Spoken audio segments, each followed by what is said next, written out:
Kabajamtoota daawwattoota keenyatiif dhaggeeffattoota keenya Yuunivarsiitii Finfinnee irraa oduu amma nu dhaqqabe qabna.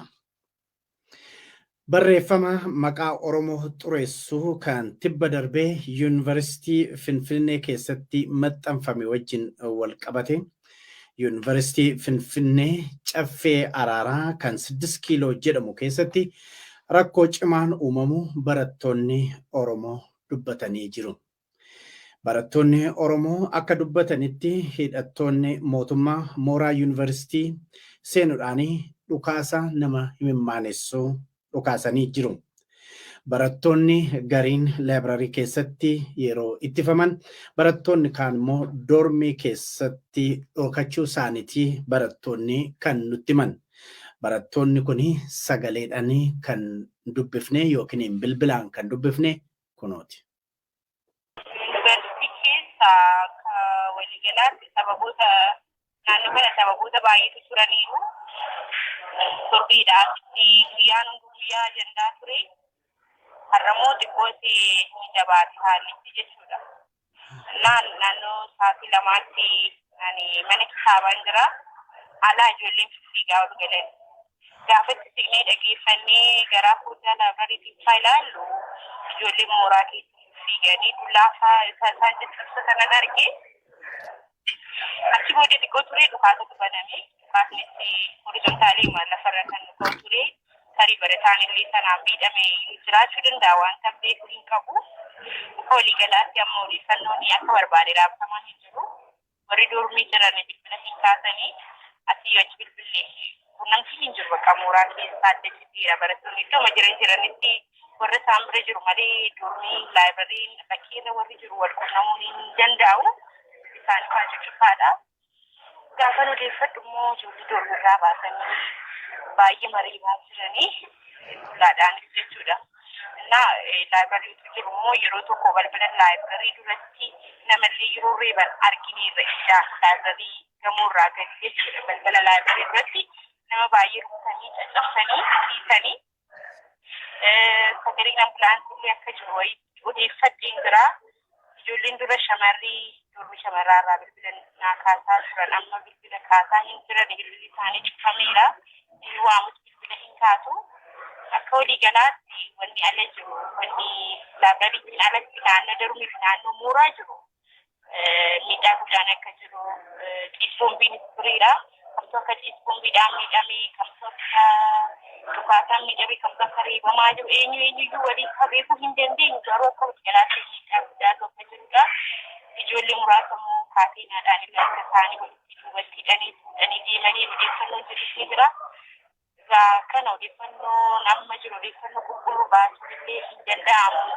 Wanti beekamu hin jiru iddoo jiru cufamee jira laayibariitti warri ala jiru alatti hafee qindoofnee jirra. Namni hundi odeeffannoo kana sassaabee walitti qabee dabarsuu danda'u iyyuu hin jiru.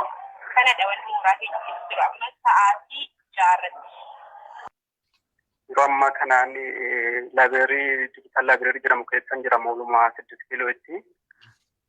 Achi keessatti ittifamneeti kan jirru alarraa immoo dhukaasatu jira akkuma viidiyoodhaan deeggaramee waraabame. Kanaaf ijoolleen baay'inaan gara doormii jiran akka nutti himanitti naannoo isaanii akka dhukaasni jirudha. Viidiyoodhaanis immoo kan fageenyarraa waraabame akkuma agartan jechuudha. Nuti warri laabireerii keessa jirru immoo ittifamnee achi keessatti akka hin baane nuti cufameetti laabireerii keessatti jirra jechuudha. Akka carraa ijoolleen iddoo tokkotti. Kana gabaabinaan wanti jiru ammaaf yeroo ammaa kana nu bira. Ijoollee gara doormii jiran bilbilli isaanii gariin hin dalagu gariin isaanii immoo osuma bilbilli isaanii dalaguu hin kaasanu kanumarra kan ka'e ijoollee naannoo san jiranii quba waliin qabnu ammatti wanti ta'aa jiru. Kanaaf sagalee dhukaasaatti kan nuti dhagaa jiru jechuudha. Isaan waliin wanti wal qabnu jiru bilbilli isaanii dursa naannoo isaa afurii dura ijoolleen wal dubbifaatu turre amma hin dalagu bilbilli isaanii. Barataan biraa achuma Yuunivarsiitii Finfinneeti dubbifne immoo rakkoon Yuunivarsiitii Finfinnee keessatti dhalate barreeffama maqaa Oromoo xureessuu maxxanfamuu wajjin akka wal qabatudha kan nutti hime. Loltoonni mootummaa fi qaamileen yuunivarsiitichaa qaama biraatiif tumsanii barattoota Oromoo miidhaa akka jiranis nutti himeeti jira. warri Oromiyaa bulchan illee yoo Oromoof kan yaadan ta'e akka birmataniif gaafate. Uummanni Oromoo dhimma ijoollee isaatii dammaqinaanis akka hordofuu waamicha godhe. Sagalee barataa dubbifnee ammas kunooti. Haalli jiru waraqaa dheengaddaatiin qabatee kan ka'edha. Amma immoo har'a galgala ijoolleen keenya akka rukutamu wayii ta'anii walitti bu'insa cimaa ture. San booddee humni federaalaa mooraa galuudhaan ijoollee keenya baay'ee reebaa ture. Dhukaasa hedduus geggeessee ture. Viidiyoon tokko illee lakkisamee ture. Viidiyoo sanarratti kan itti dhukaasamu ijoollee keenyadha. Ijoolleen Amaaraa immoo federaala jala dhaabbattee federaala waliin ta'uun wantoota garaagaraa dhagaa itti darbachaa turanii. Amma doormii keessa deemanii ijoollee keenya ijoollee baay'ee coranii jiru. Nuti illee amma kan inni as dhokadhee doormii keessa dhokannee siree jala ciisneetu kan nuti isinii bilbilaa jirru. Baay'eedha ijoolleen keenya wanti ta'anii ciisu. Amma ijoolleen baay'een hiriyootni keenya illee mooraa keessaa fuudhamanii baay'een jalaa qabamanii deemaniiru. Gara jarri deemanii garuu Waaqayyo beeku. Ka'umsi isaa maalinni walitti bu'iinsa ammaa kun yookiin waraanni akka dhufu kan godhameef ka'umsi jalqabaa maalin? Ka'umsi jalqabaa dheengadda waraqaa ta'e bakka nuti laayibirarii turretti yeroo nu laayibirariidhaa gallu waraqaan ta'e bittinsamee doormii keenya jala ture. Waraqaan kun immoo wanta nu dubbatamuuf illee waan nama saalfachiisudha. Oromummaan akkasa ta'u. Seera kaleessa ittiin nu arrabsaa turan ammas waan abbootiin keenya ittiin arrabsaa turan ammas nu arrabsaa jiru gaallaa maalu jedhanii waan sana egaa hiriira nagaatiin baanee deemnee gaaffii keenya gaafatannee gaaffii keenya karaa nagaan gaafatannee otoo jirru karaa nagaan nu deebi'e san booddee garuu jarri dhokatanii ijoollee keenya adamsuuti jalqabanii doormii shamarranii irratti illee ijoollee keenya hedduu jaraa dabtara jaraa dookumentii jalaarree kaleessa hedduutu jalaa ciccirame sun hunduutu beekamu humni federaalaa tokko illee akka nuun jedhetti kan dhufanii nu ijoollee Oromootu balleessi jedhamne mooraa kana dhufne wanta kana illee akkas godhamaatu jirru garuu badiin kan nutti murameeru ijoollee Oromoo irratti kan reebamaa jiru garuu ijoollee Oromooti kan ciisboombiin itti dhukaasamaa jiru ijoollee Oromooti har'a ija keenyaan waan hedduu argine nullee kanarraa wal qabatee egaa amma ga'e garuu wanti federaala bukkee jirus humna warreen mooraa seekuriitii bira jirus ijoolleen Oromoo akka balleessaa jiranitti kan inni himamaa jiru. Garuu badiin ijoollee Oromoo bira badiin tokko illee jiru. Waan nutti badallee nu hiriira nagaatiin deemnee Piroofeesar Xaasawoon nu mari'achiisanii deebii nu laatanii garuu otuun bubbiliin kun amma reebichaan nu jalqabaniiru jechaadha. Har'a akka wanti kun jalqabamuuf sababa kan ta'e kan har'aa kun maali? Har'a sababa kan ta'eef sila ijoollee keenya shamarranii doormii galanii dookumentii jaraa maaloo waan akkasii kukkutanii turanii garuu nuti amma ala akka dhufnee doormii irra geenyanii bakka ijoolleen keenya mooraa keessa fiigaa turanii nu akka isaan barree innaa booddee irra humni federaalaa dhufee ciisboombii maaloo dhukaasu isaa barre malee qabatamaa waan ta'e hin barre isaarraa. Amma dhukattanii jirtu haalli yuunivarsiitii keessa jiru maal fakkaata isinitti fakkaata? Amma haala nuti kan dhokannee jiru doormii keessadha garuu ijoolleen hedduun amma hiriyoonni koollee kan waliin baratanii hedduun jaraa kan nuti beeknu baay'ee reebamanii fuudhamanii deemanii nurraa fagaatanii jiru gara jarri deeman hin beeknu nu foddaadhaan dhokannee ilaalaa turre gara jarritti fuudhamanii deemanii wanna beeknu tokkollee hin qabnu amma jarri fuudhamanii deemaniiti kan jiru egaan beeknu nu waansa. Mee warra qaama Oromiyaa bulchinu jedhan fi ergaa qabdu akka barattoota Oromiyaatti?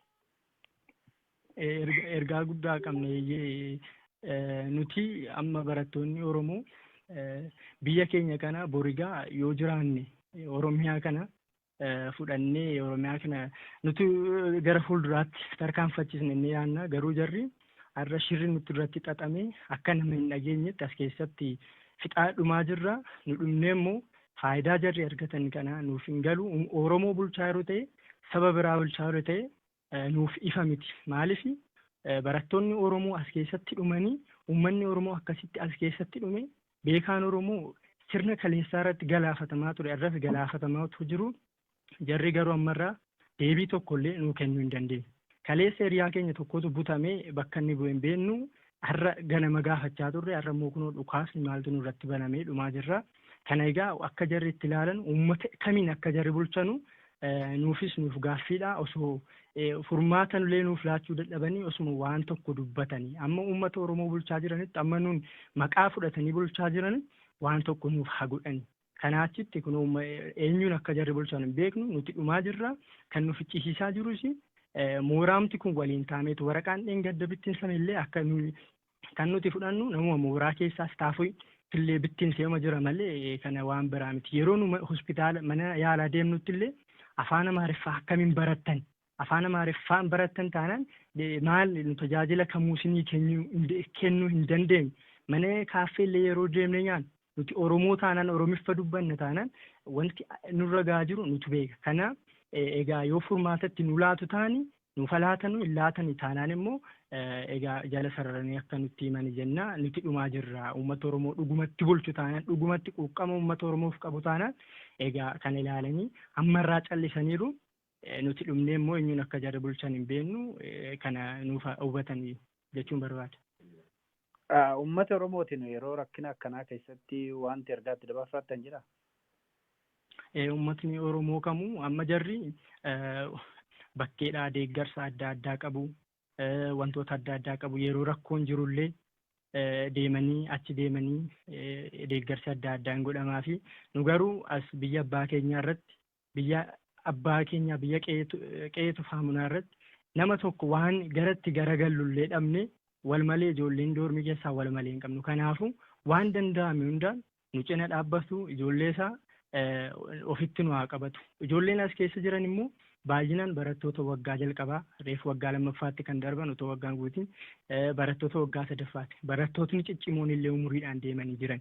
Kanaafuu warreen bakkee jiran uummanni Oromoo ijoollee isaa faana dhaabbatee ijoolleen isaa jalaa dhumaa jiru mirga ijoollee isaa kabachiisachuu qaba. Nulleetti dadhabneerraa waan baay'ee gaafatanneerraa uummanni Oromoo nu bukkee dhaabbachuudhaan ijoolleen isaa jalaa dhumaa jirti. Beekaan isaa yuunivarsiitii Finfinnee baratu jalaa dhumaa jirti. Bukkee dhaabbatee gaaffii jirus nu gaafatee nu cina akka dhaabbatu ergaan jedhuun qaba.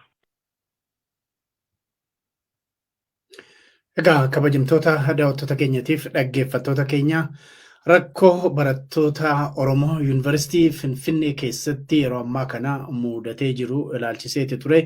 Oduun amma kan simbiraan geenye haala achi jiru jala buunee hordofnee kan isinii dhiyeessinu ta'a. Nagaan nu tura.